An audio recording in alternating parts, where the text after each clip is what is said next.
दोस्तों, हमारी बॉडी को स्वस्थ और फिट रखने के लिए और ज़रूरी रखरखाव के लिए सबसे ज़रूरी चीज़ अगर कोई है तो वो है प्रोटीन। प्रोटीन हमारी शरीर की हर एक सेल्स का मूल आधार है, हर एक अंग का मुख्य हिस्सा है। ये हमारी मसल्स को बनाता है, स्किन को टाइट रखता है और बालों को मजबूत बनाता है, चाहे बचपन हो या बुढ़ापे का समय हो। प्रोटीन की ज़रूरत हर उम्र में आपको पड़ती है। ये हमारे ब्रेन फंक्शन को इम्प्रूव करता है, हार्ट को हेल्दी रखता है और इम्यून सिस्टम को भी बूस्ट करता है। लेकिन इतना ज़रूरी होने के बावजूद भी 80% से ज़्यादा इंडियन पॉपुलेशन अपनी डेली प्रोटीन रिक्वायरमेंट्स को पूरा नहीं कर पाते हैं। ख़ास तौर से ऐसे लोग जो कि प्योर वेजिटेरियन है, उनमें तो हालात और भी ज़्यादा ख़राब है। अगर डाइट में प्रोटीन की कमी हो तो इससे बॉडी में फैट बढ़ने लगता है, मसल लॉस होने लगता है, स्किन और बाल बेजान दिखने लगते हैं, कमजोरी आने लगती है और अपनी उम्र से पहले ही हम बूढ़े दिखाई देने लगते हैं। एक एवरेज एडल्ट को रोज़ाना अपनी डाइट के अंदर 0.8 ग्राम प्रति किलोग्राम बॉडी वेट के हिसाब से प्रोटीन लेने की ज़रूरत होती है। लेकिन हम में से कितने ऐसे लोग हैं दोस्तों जो कि रोज़ाना इतना प्रोटीन खा पाते हैं।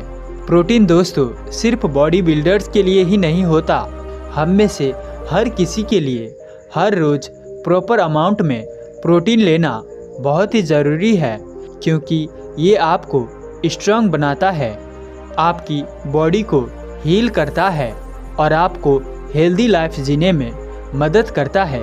तो आज मैं आपको बताऊंगा 10 ऐसे फूड के बारे में जिन्हें अपनी डाइट में शामिल करके बच्चे, बूढ़े, नौजवान सभी लोग अपनी डेली प्रोटीन रिक्वायरमेंट को आसानी से पूरा कर सकते हैं। चलिए बिना किसी देरी के इस वीडियो को शुरू करते हैं और जानते हैं हाई प्रोटीन से भरपूर इन सभी फूड सोर्स के बारे में पूरी डिटेल से। तो सबसे पहला प्रोटीन रिच फूड है एग, यानी कि अंडा। अंडा एक कंप्लीट प्रोटीन सोर्स है, क्योंकि इसके अंदर सभी इसेंशियल अमीनो एसिड होते हैं जिसे कि हमारा शरीर नहीं बना सकती है और बाहर से ही ये हमें लेने पड़ते हैं। एक अंडे में करीब 6 ग्राम प्रोटीन होता है। इसको उबाल कर खाना बेस्ट होता है। रोज़ाना आप 2 से 4 अंडे तक आराम से खा सकते हैं। ये इस बात पर निर्भर रहता है कि आप दिन में कितने ज़्यादा फिजिकल एक्टिव रहते हैं, शारीरिक व्यायाम करते हैं। दूसरा प्रोटीन रिच फूड है आमंड, यानी कि बादाम। बादाम में प्रोटीन के साथ साथ मैग्नीशियम, विटामिन ई और फाइबर भी बहुत सारा होता है, जो कि आपकी हेल्थ के लिए बहुत ज़रूरी है। 1 आउंस मतलब कि करीब 20 से 25 बादाम में आपको रफली 6 ग्राम के आसपास प्रोटीन मिलता है, जो कि लगभग 1 अंडे के ही बराबर होता है। ये अंडे के मुकाबले में कम होता है, लेकिन अगर आप प्योर वेजिटेरियन हैं तो ऐसे केस में ये आपकी डाइट में प्रोटीन को पूरा करने के लिए एक बहुत ही अच्छा रोल प्ले कर सकता है। बादाम को आप हमेशा रात को पानी में भिगोकर सुबह इसकी छिलका उतार कर ही खाया करें। इसके छिलके के अंदर कुछ ऐसे एंटी न्यूट्रिएंट्स होते हैं, वो फैट एसिड होते हैं इसके अंदर होता है, जो कि इसके सभी पोषक तत्वों को पूरी तरह से बॉडी में एब्जॉर्ब नहीं होने देता है, उन्हें रोक लेता है। और इसीलिए अगर पानी में भिगोकर आप इसको खाते हैं छिलका उतार कर, तो ये फैट एसिड निकल जाता है और आपको बादाम खाने का पूरा फ़ायदा मिलता है। तीसरी चीज़ है दोस्तों पनीर, यानी कि कॉटेज चीज़। पनीर ना सिर्फ प्रोटीन रिच होता है, बल्कि इसमें कैल्शियम भी होता है, जो कि आपकी हड्डियों को मजबूत बनाने के लिए बेहद अच्छी चीज़ है। हर 100 ग्राम पनीर में लगभग 18 ग्राम प्रोटीन होता है। पनीर को आप कच्चा खा सकते हैं, इसके ऊपर काली मिर्च वगैरह छिड़क के सलाद के तौर पर इसको आप ग्रेवी बना के खा सकते हैं, या फिर आप चाहे तो इसको रोस्ट करके टिक्का वगैरह बनाकर भी खा सकते हैं। चौथी चीज़ है दोस्तों प्रोटीन। वो प्रोटीन आपको सप्लीमेंट की फॉर्म में मिलता है। इसे दूध से बनाया जाता है। दूध के अंदर नेचुरल वो प्रोटीन होता है और ये प्रोटीन सभी उम्र के लोगों, मर्द और औरत के लिए सूटेबल होता है। चौथी चीज़ है दोस्तों वे प्रोटीन आपको सप्लीमेंट की फॉर्म में मिलता है। इसे दूध से बनाया जाता है। दूध के अंदर नेचुरली वे प्रोटीन होता है और ये प्रोटीन सभी उम्र के लोगों, मर्द और औरत के लिए सूटेबल होता है। वे प्रोटीन को लेकर एक आम धारणा है कि ये सिर्फ बॉडी बिल्डर्स के लिए होता है, ऐसे लोगों के लिए होता है जो कि बॉडी बनाते हैं, मसल्स बिल्ड करते हैं या जो एथलीट होते हैं। दोस्तों ऐसा नहीं है। वे प्रोटीन हम सभी के लिए भी उतना ही ज़रूरी है जितना कि एथलीट्स के लिए या जिम करने वाले लोगों के लिए। बट सवाल ये आता है कि जब नेचुरल फूड से हमें प्रोटीन मिल सकता है तो भला वे प्रोटीन सप्लीमेंट क्यों ले? तो देखिए, नेचुरल फूड सोर्स में अक्सर हाई फैट, कोलेस्ट्रॉल, कार्बोहाइड्रेट और कैलोरीज बहुत सारी होती है, जो कि ऐसे लोगों के लिए जो वज़न को घटाना चाहते हैं या जिनका कोलेस्ट्रॉल हाई है, इनके लिए कई बार सूटेबल नहीं होते हैं। वे प्रोटीन में लो फैट होता है, लो कैलोरी होता है, लो कार्बोहाइड्रेट होते हैं। तो ये ऐसे लोगों के लिए बेहतर विकल्प हो सकता है जो कि वज़न को घटाना चाहते हैं या जिनका कोलेस्ट्रॉल हाई है या फिर जो लो कैलोरी डाइट को फॉलो कर रहे हैं। दूसरा, आप जानते ही हैं दोस्तों कि प्लांट बेस्ड प्रोटीन में कुछ एसेंशियल अमीनो एसिड हमेशा मिसिंग होते हैं। फॉर एग्जाम्पल, दाल को बड़ा अच्छा प्रोटीन का सोर्स माना जाता है, लेकिन इसके अंदर मेथिओनिन और सिस्टीन ये दो एसेंशियल अमीनो एसिड नहीं होते हैं। वही जानवर बेस्ड प्रोटीन को कंप्लीट प्रोटीन कहा जाता है, यानी सबसे बढ़िया ये प्रोटीन होते हैं क्योंकि इसके अंदर सारे के सारे एसेंशियल अमीनो एसिड होते हैं। लेकिन इसके साथ एक प्रॉब्लम ये है कि वेजिटेरियन लोगों के लिए ये सूटेबल नहीं है, वो इनको नहीं ले सकते हैं। और ऐसे में अन्य बेस्ट प्रोटीन आपके लिए जो है वो है वे प्रोटीन, जो कि वेजिटेरियन के लिए भी सूटेबल है और बहुत ही बढ़िया भी होता है। अब एक और बड़ा सवाल जो आपके मन में आ रहा होगा वो ये है कि यार ये प्रोटीन तो ठीक है, दूध से ही बनता है, तो हम फिर ये प्रोटीन सप्लीमेंट क्यों ले? हम तो सीधा दूध पी लेंगे, खाली दूध से ही हमारा काम चल जाएगा। तो देखिए दोस्तों, दूध के अंदर वे प्रोटीन के साथ साथ लैक्टोज, कोलेस्ट्रॉल और कैसीन जैसे तत्व भी होते हैं जो कि कुछ लोगों को सूट नहीं करता है। वहीं वे प्रोटीन मिल्क से तो बनता है, लेकिन दूध का सारा फैट, लैक्टोज और कैसीन इसमें से हटा लिया जाता है, जिससे कि ये आसानी से डाइजेस्ट हो जाता है। और दूध पीने से किसी को जो प्रॉब्लम होती है वो भी नहीं होती है। अब आप कहेंगे कि ठीक है, वे प्रोटीन बहुत बढ़िया है, हमने मान लिया, इसे आप डायरेक्टली अमेज़न से ख़रीद सकते हैं। वे प्रोटीन सर्च करके ये अच्छा होता है, इसीलिए हमने आपको बताया। पांचवा प्रोटीन रिच फूड है वो है पम्पकिन सीड्स, यानी कि कद्दू के बीज। दोस्तों, पम्पकिन सीड्स प्रोटीन के साथ साथ मैग्नीशियम, जिंक और हेल्दी फैट से भी भरपूर होते हैं। 1 आउंस करीब 28 ग्राम पम्पकिन सीड्स में आपको लगभग 7 ग्राम के आसपास प्रोटीन मिलता है। कद्दू के बीज को आप भून के स्वादिष्ट भोजन के रूप में सेवन कर सकते हैं। आप इन बीज को सैलेड के रूप में भी चबा करके खा सकते हैं या फिर आप इसको पानी में भिगोकर भी खा सकते हैं। छठा नंबर पर आता है दालों का दाल, यानी कि लैटिल एक शानदार प्रोटीन बेस्ड सोर्स है। जो वेजिटेरियन हो या फिर नॉन वेजिटेरियन हो, लगभग सभी लोग खाते हैं और सभी के लिए ज़रूरी होता है। दालें कई तरह की होती है और हर एक टाइप की दाल अपनी अलग विशेषताएं रखती हैं। यानी कि मसूर की दाल आयरन में रिच होती है, तूर की दाल प्रोटीन में ज़्यादा रिच होती है और मूंग की दाल इजीली डाइजेस्टिबल होती है। एक कप पकी हुई दाल से लगभग आपको 18 ग्राम प्रोटीन मिलता है, जो कि आपकी डेली प्रोटीन रिक्वायरमेंट का एक काफ़ी बड़ा हिस्सा है। तो अगर आपका आर्थिक स्थिति कमज़ोर है और आप न्यूट्रिएंट्स और डिलीशियस प्रोटीन सोर्स की तलाश में हैं जो कि आप इजीली रोज़ाना खा सके, तो दाल आपके लिए काफ़ी अच्छा स्रोत है। लेकिन याद रखिए कि दाल के अंदर सारे के सारे अमीनो एसिड नहीं होते हैं।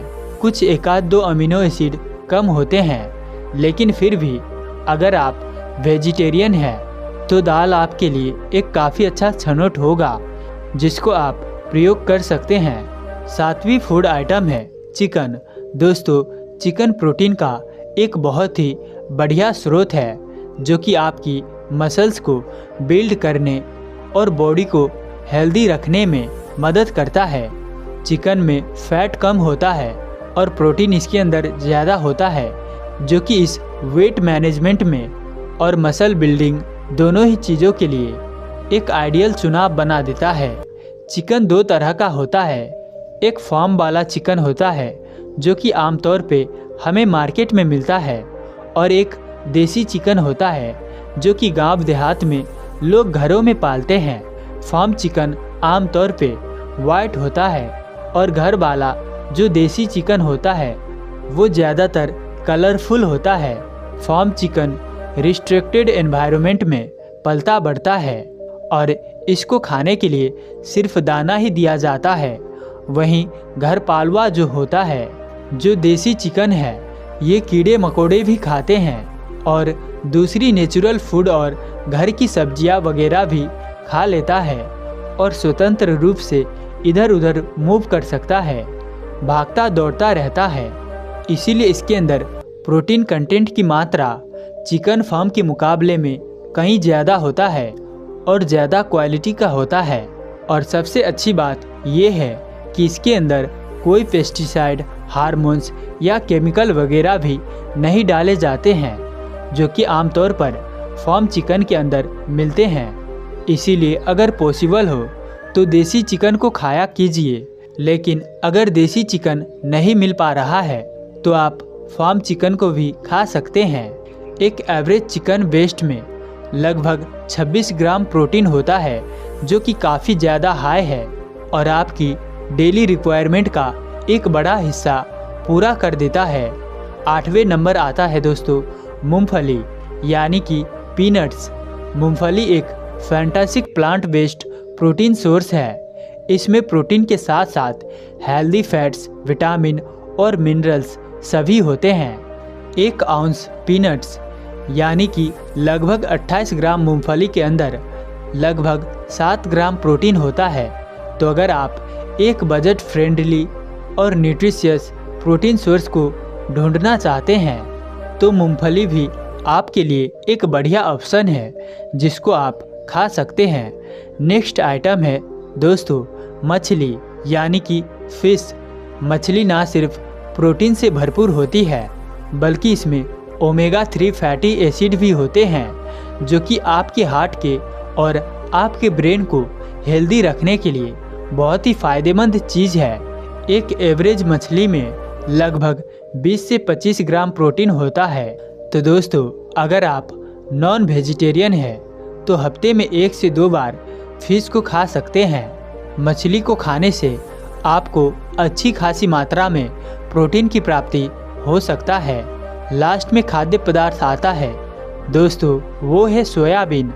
1 कप सोयाबीन में लगभग 29 ग्राम प्रोटीन होता है, जो कि आप इसे सबसे उत्तम प्रोटीन में सबसे धनी खाद्य स्रोत मान सकते हैं। सोयाबीन को आप ग्रेवी के साथ बढ़िया बनाकर खा सकते हैं या फिर इसके स्नैक्स भी मार्केट में मिलते हैं, वो भी आप खा सकते हैं। ये एक स्वादिष्ट खाद्य पदार्थ है जिसका टेक्सचर कुछ कुछ मीठा और नॉनवेज जैसा होता है। तो ऐसे लोग जो कि वेजिटेरियन रहते हुए भी नॉनवेज का मज़ा लेना चाहते हैं, तो उनके लिए काफ़ी बढ़िया एक ऑप्शन सोयाबीन भी होता है। तो दोस्तों, फिट और हेल्दी रहने के लिए अपनी डाइट पर ध्यान देने के साथ साथ आपको कुछ नियम का भी पालन करना होगा, जैसे कि सुबह ब्रह्म मुहूर्त में उठना और शारीरिक व्यायाम करना, जिम जाना, एक्सरसाइज करना, ध्यान करना, मेडिटेशन करना। ये कुछ चीज़ें हैं जो कि आपके स्वास्थ्य को 4 चांद लगा देगी। महल नर्तकियों से पायल की छनकार से गूंज रहा था। मंत्री, सेनापति, अन्य सभासद नशे में डूबे हुए थे। सम्राट भी मदहोश बैठा हुआ था। भोग विलास का ये दृश्य देखकर चाणक्य की सीने में एक सवाल खंजर की तरह गड़ता जा रहा था। क्या ये वही चंद्रगुप्त मौर्य है जिसे महानायक बनाने के लिए मैंने सालों प्रशिक्षित किया था? चंद्रगुप्त मौर्य को सम्राट बनाने के बाद चाणक्य दूर वन में स्थित अपने आश्रम चले गए। जब उन्हें चंद्रगुप्त मौर्य के व्यवहार में आए अंतर के बारे में पता चला तो वे शीघ्र ही राजधानी चल पड़े। राज्यसभा की स्थिति देखकर चाणक्य मौर्य खुद को रोक ना सके। उन्होंने गहरी सांस ली और कठोर आवाज में बोले, बंद करो ये नाच गान। चाणक्य की आवाज ने सभा के नशे को चीर दिया। संगीत थम गया। चंद्रगुप्त चौंका, होश संभाला और उठ खड़ा हुआ। चाणक्य ने कहा, चंद्रगुप्त, जीत पर सोओगे तो हार में उठोगे। कर्म ही मनुष्य का धर्म है। जो ये नहीं करता वो कमजोर और नकारा हो जाता है। चंद्रगुप्त ने कहा, आचार्य, जब से मैं सम्राट बना हूँ तब से मैं राजकाज में व्यस्त हूँ। ऐसे सम्राट होने का फायदा ही क्या जहाँ मैं हर दिन कठपुतली की तरह नचाया जाऊँ। मैं अपनी इच्छा से उठ भी ना सकूँ, अपनी इच्छा से बैठ भी ना सकूँ, ना अपनी इच्छा से विहार कर सकता। मेरा विवाह भी आपके लिए राजनीति है। जब से मैं यहाँ आया हूँ तब से मैं चैन से सो भी नहीं सका हूँ। अगर थोड़ा सुख पाने के लिए मैं समारोह आयोजना करता हूँ तो इसमें क्या गलत है? अगर मैं सम्राट बनकर भी सुख ना भोग पाऊँ तो ऐसी सफलता का क्या लाभ? अगर सफल होने के बाद भी संघर्ष ही करना पड़े तो ऐसी विजय का क्या लाभ? चाणक्य ने कहा, ओ, तो तुम सफलता और भोग विलास को एक चीज समझ बैठे। तुम विजय और आराम को एक चीज समझ बैठे। चाणक्य ने कहा, अगर तुम जैसे चतुर सम्राट को इतना गंभीर भ्रम हो सकता है तो मुझे विस्तार से समझाना चाहिए। चाणक्य ने कहा, सबसे पहले ये समझो कि संघर्ष से ही शक्ति प्रकट होती है।